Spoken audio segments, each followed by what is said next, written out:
Halo, selamat datang di video pendakian kami ke Gunung Rinjani. Satu hari sebelum pendakian, kami berangkat dari Jakarta dan satu orang kawan berangkat dari Balikpapan untuk menyusul dua orang teman kami yang sudah berada di Lombok sehari sebelumnya. Bapak dan Ibu yang terhormat, kita telah mendarat di Bandar Udara Internasional Zainuddin Abdul Majid di Praia. Selamat datang di Lombok.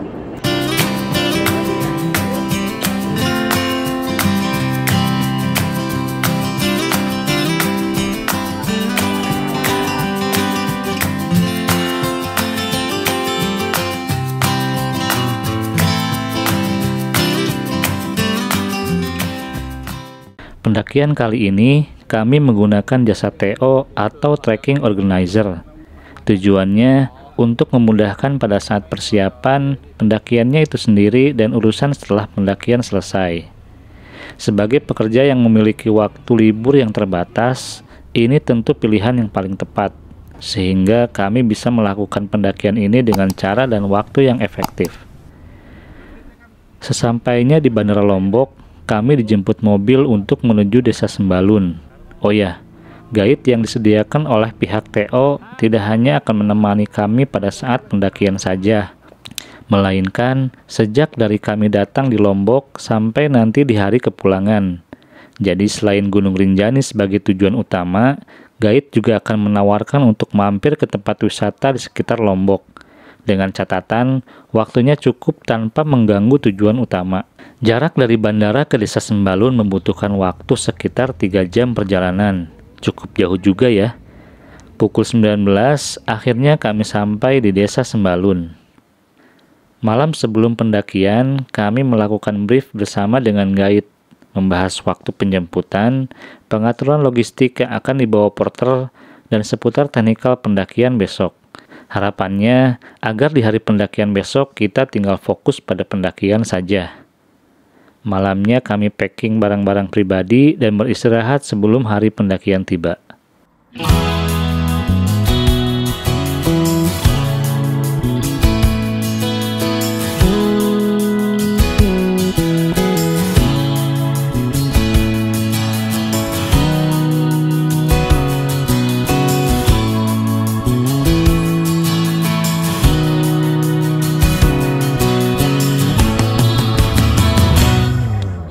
Pagi-pagi pukul 8.00 kami sudah berada di Resort Taman Nasional Gunung Rinjani untuk melakukan registrasi ulang dan cek kesehatan. Atas nama enggak. Situasinya ramai dan lumayan mengantri. Meski menggunakan jasa TO, para pendaki wajib hadir dan menyerahkan sendiri berkas pendaftaran. Di resort ini juga terdapat beberapa informasi mengenai seputar Gunung Rinjani.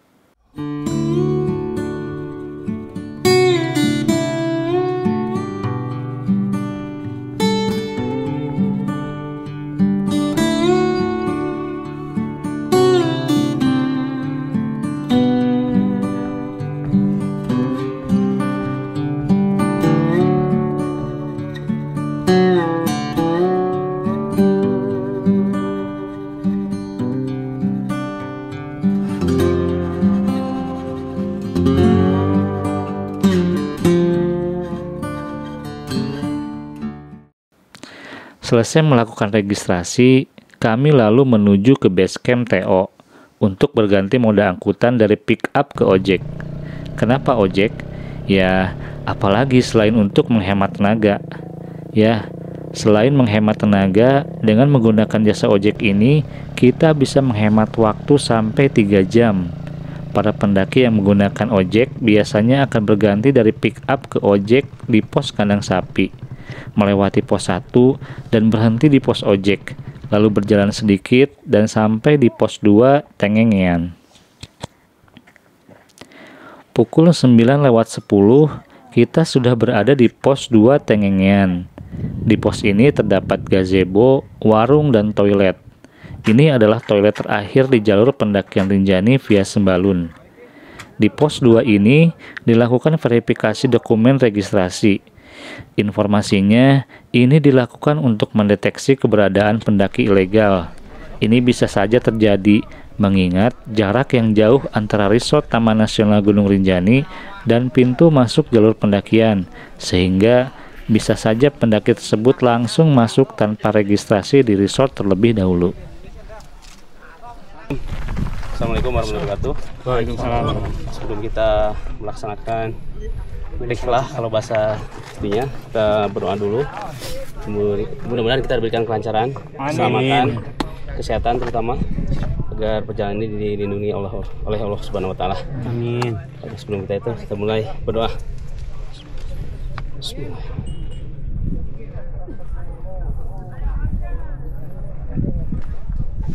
Doa selesai, 1, 2, 3. Jangkrik batu alang. 5 menit lagi. Yang depan. Dari tadi di bawah terus. Itu dah. Bahkan kalau kita trekking dari tadi yang awal, ntar ada yang nawarin di tengah-tengah jalan, yuk aja. Sampai ada, oh, kalau di sini ntar bisa lah kurang dikit dia bilang. Sekarang pukul 9.25. Ya, benar. Kita akan mulai berjalan dari pos 2 menuju pos 3 sejauh kurang lebih 1,7 km. Sebetulnya ada sedikit kekhawatiran yang mengiringi perjalanan pendakian kali ini. Informasi dari guide kami, 3 hari sebelumnya para pendaki gagal summit karena badai. Alhasil hanya sampai punggungan gunung dan kembali lagi ke camp area di Pelawangan. Esensi pendakian gunung sejatinya memang bukan soal puncak yang berhasil digapai, tetapi bisa pulang dengan selamat adalah tujuan sebenarnya. Tapi bagaimanapun, gagal muncak akan bisa menyisakan rasa kecewa dalam diri. Ya, semoga saja besok cuaca bersahabat saat kita summit. Tidak adanya pepohonan tinggi dan panas terik matahari menjadi tantangan tersendiri. Apalagi di musim kemarau seperti sekarang. Panas matahari dan debu cukup membuat dirimu cepat lelah.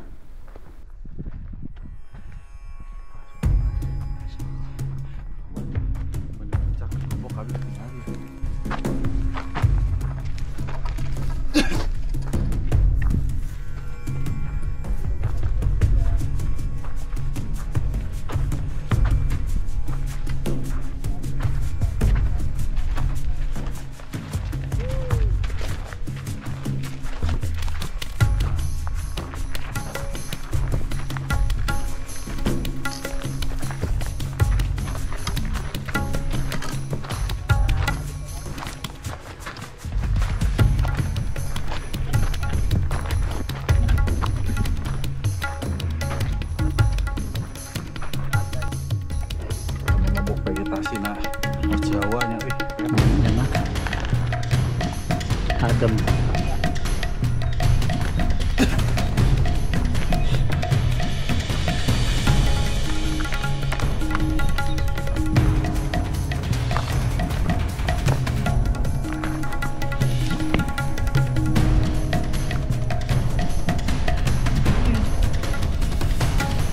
Review. Enggak.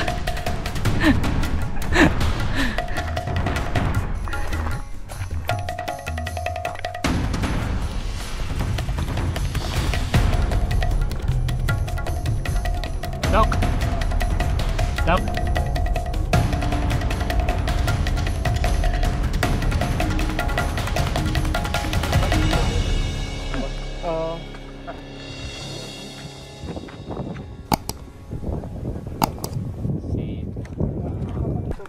Oh ya, foto dulu.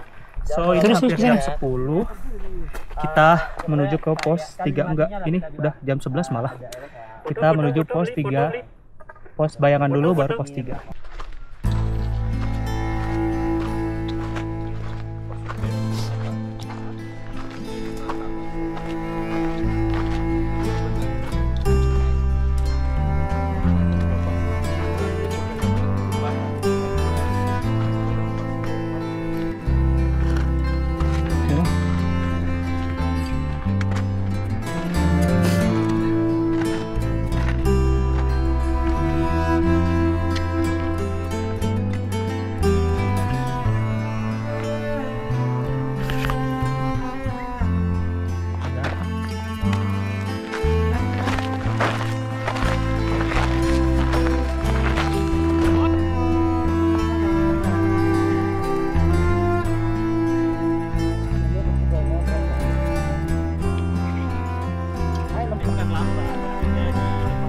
ya.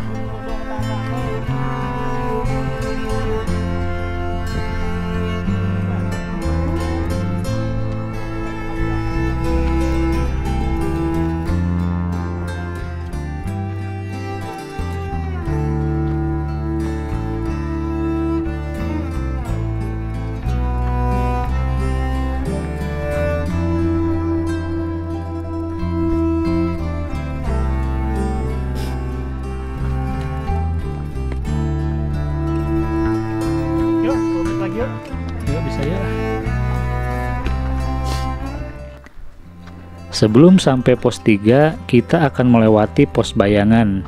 Ada gazebo dan warung di sana.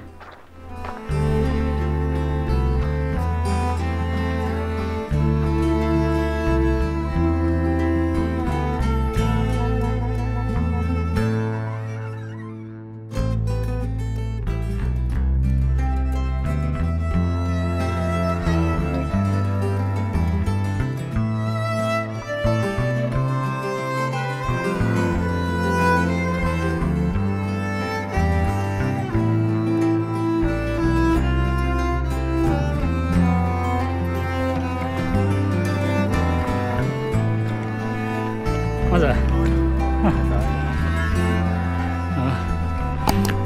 Sekarang anak masa anak?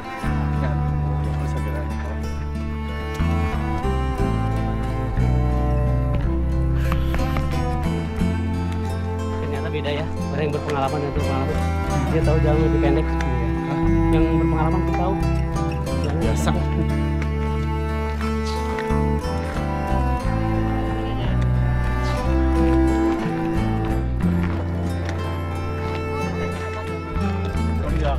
Das ist 24 Minuten.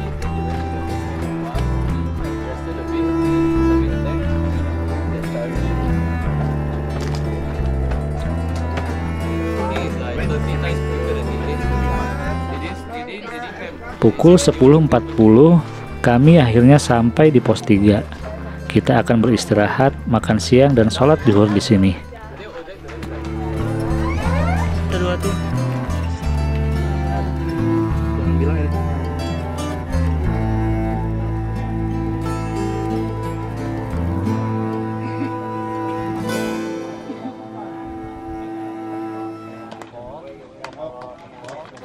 Pukul 12.30, kita melanjutkan perjalanan menuju pos 4 Cemara Siu.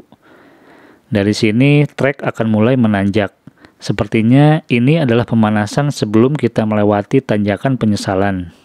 Jadi kita lagi perjalanan dari pos 3 ke pos 4. Di pos 3 tadi kita sempat buat sholat sekaligus makan siang. Sekarang jam 1:15. Kemungkinan dari pos 3 ke pos 4 itu sekitar 2 jam. Tapi kayaknya kita bakal 2 atau 3 jam sambil menikmati suasana. Oke. Ikuti terus. Nani lo. Sambil menikmati lelah. Jalur pendakian Gunung Rinjani ini termasuk enak bagi saya yang berjalan super pelan ini. Meski ini adalah weekend dan rombongan pendaki lumayan banyak, tetapi tidak ada antrian di jalur. Kadangkala ada rasa tidak enak kalau sampai membuat pendaki mengantri di belakang kita hanya karena kita berjalan lambat dan menutupi jalan pendaki lainnya. Di sini sesekali saya memberi kesempatan pada para porter untuk menyalip.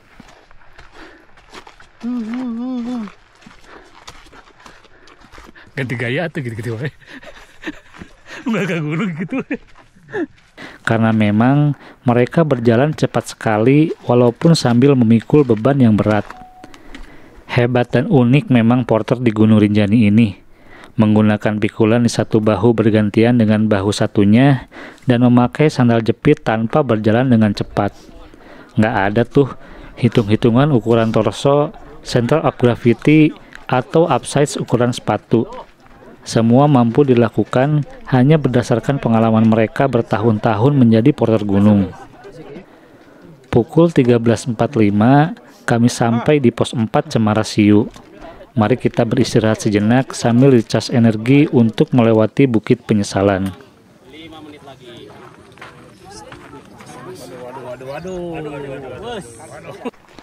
Sekarang pukul 14.00.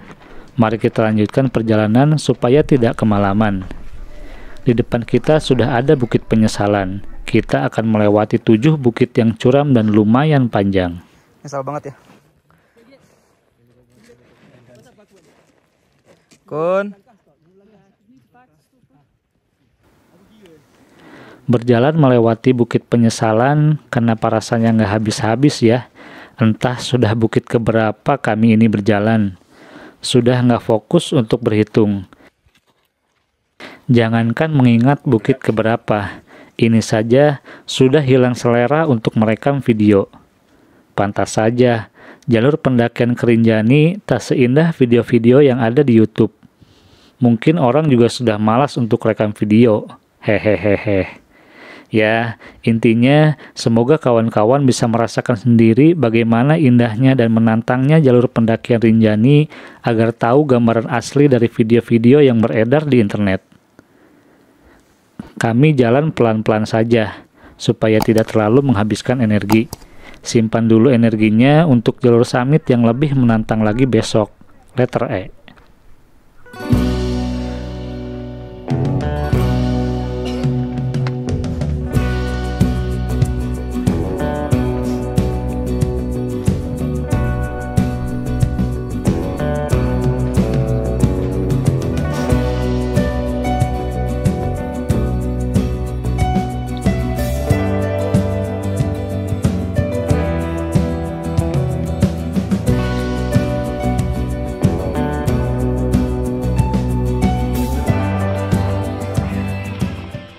Setelah langkah demi langkah, kami akhirnya sampai di ujung Bukit Penyesalan, ditandai oleh adanya tangga berwarna hijau, naik sekali tanjakan lagi, dan kita akan sampai di camp area.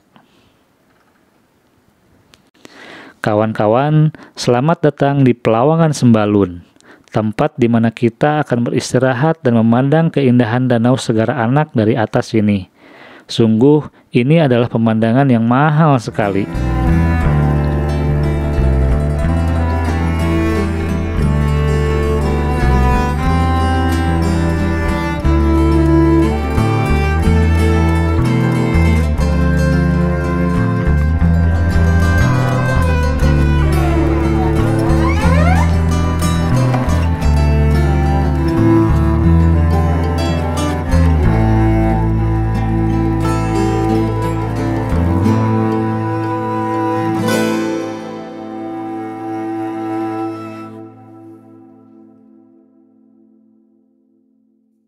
Malamnya, kami berganti pakaian, menikmati makanan yang dimasak porter, dan tidur cepat untuk beristirahat.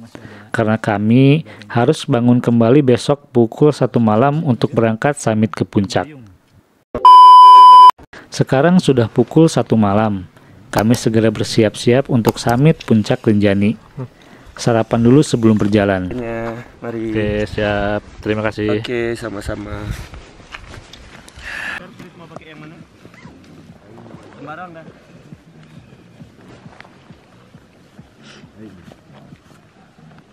Entah jam berapa semalam, saya sempat terbangun karena di luar ada suara-suara berisik. Rupanya suara guide dan porter yang melihat kebakaran di Bukit Anak Dara. Innalillahi, semoga tidak ada korban dan Bukit Anak Dara bisa segera pulih kembali. Sebelum kita memulai summit kita pada pagi hari ini, alangkah baiknya kita berdoa agar diberikan kelancaran dan semuanya nggak ada hambatan yang berarti. Berdoa menurut agama dan kepercayaan. Dimulai.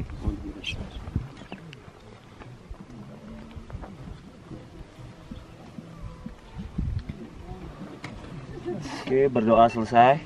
Jangkrik petualang. 5 menit lagi. Ya. Pukul 2.00 kami mulai perjalanan summit.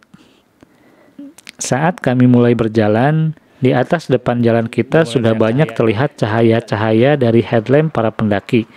Kebanyakan pendaki biasanya memulai summit antara jam 1 sampai jam 2. Dengan estimasi sekitar 6 jam, bisa lebih cepat atau lebih lama, semua tergantung pace atau kecepatan berjalan kita. Sehingga kita akan sampai di puncak pukul 8.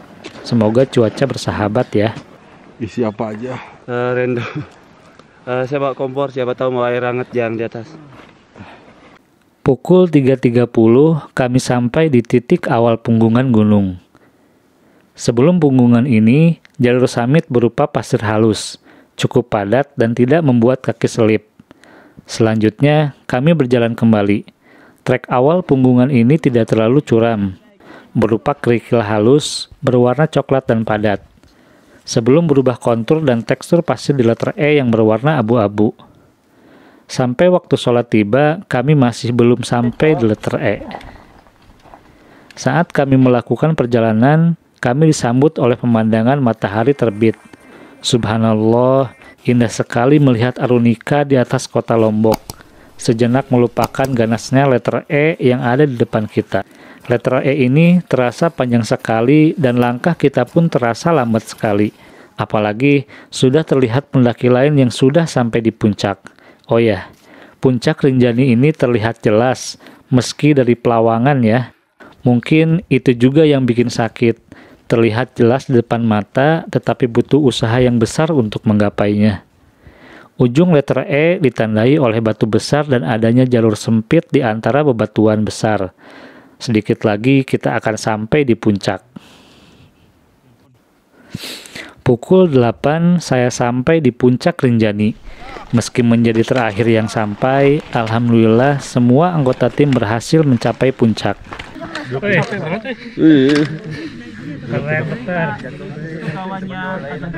Pengen saya di situ gua. Ya nggak?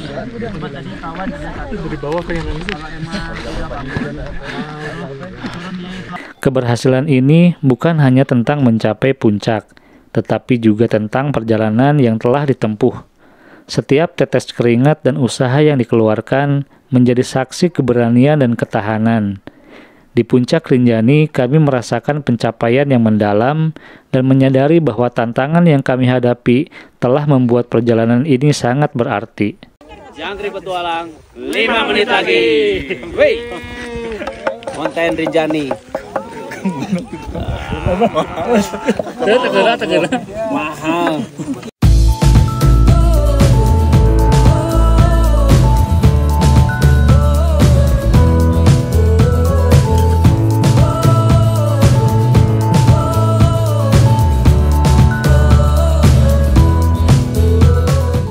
Pukul 9, kami berjalan kembali turun ke Pelawangan untuk bersiap-siap melanjutkan perjalanan ke Danau Segara Anak. Gimana Kun? Gila, enak banget turunin. Tadi bikin stres. Kita turun jam 9. Tadi start jam 2 pagi. Sampai summit di topnya itu jam 7.30. 6 jam setengah. Luar biasa. Itu Pelawangan kita bobok malam. Gimana, Bet? Wah, luar biasa. Jadi semenjak saat itu kita mengerti akan sesuatu. Apa itu? Ingat umur. Udah pada jompo kayaknya. Iya, Dok. Summitnya bikin terharu ya, Dok. Nangis, emosi ada semua ya. Apa enggak ini? Lagi ya? Nggak tahu lah kapan mau kesini lagi. Sampai di sini video pendakian dari Sembalun ke puncak Rinjani. Kita lanjutkan video perjalanan ke Danau Segara Anak dan pulang melalui jalur Torean di part 2.